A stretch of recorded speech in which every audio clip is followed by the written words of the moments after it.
राजस्व ग्राम मान्यता को नहीं दुई ग्राम मध्य तिक्तता।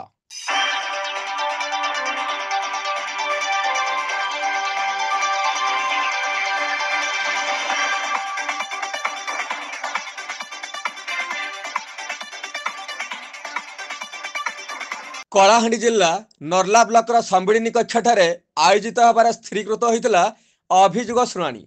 तहसिल कार्यालय सूचना संख्या बीसीपी केस नंबर 15/20,222 और पत्र संख्या 1211 तारीख 27/3/2025 अनुजाई मूल ग्राम बालीसिंगा प्रस्तावित नूतन ग्राम सालेपड़ा मध्य आपत्ति अभियोग शुणाणी नर्ला ब्लॉक संबिड़िनी कक्षार निष्पत्ति नियाଯାଇଥିଲା। एही अभियोग शुणाणी रे अनेक जनसाधारण जोग देई श्रृंखलार सहित अपेक्षा करी रहिथिले, किंतु सही श्रृंखलित परिवेश मध्य देखा देइथिला तिक्ततार एक रूपरेख।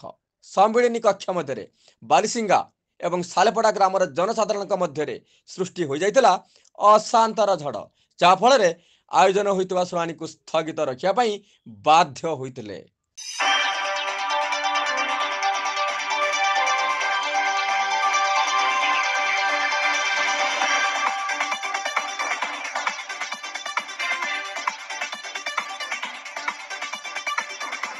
बालीसिंगा ग्रामवासी कहवा अनुजाई सालेपड़ा ग्राम भौगोलिक दृष्टिकोण राजस्व ग्रामर मान्यता पाइबापी योग्य नुहे।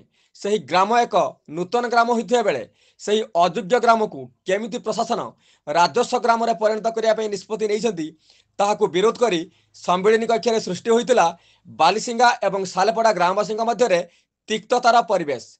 सही नूतन सालेपड़ा ग्राम को जदि राजस्व ग्रामर मान्यता दि जाए ताहले राजरास्ता को ओह्लाई आंदोलन करा बोली चेतावनी देइछंती। उभय ग्राम मध्य तिक्तता बढ़िबारे लागिथिबा जोगु बाध्य होई शुणाणी कार्यक्रम को स्थगित रखा जाइथिला।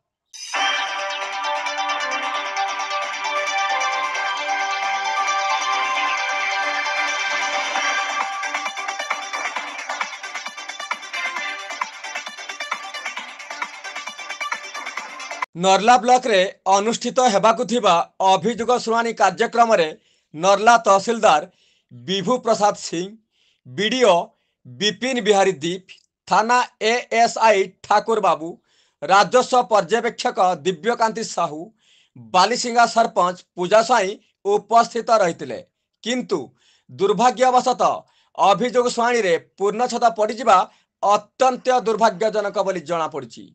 उभय ग्रामर तिक्तता को समाधान करिबारे असफल हेबा जोगु बाध्य होई अभियोग शुणाणी को स्थगित रखा जाइथिला।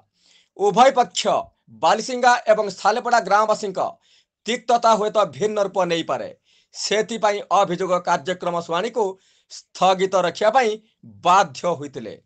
परवर्ती शुणाणी पुणी केबे हेबो कि आउ होई परिबो नाही ता वर्तमान सुधा अस्पष्ट होई रहिछि।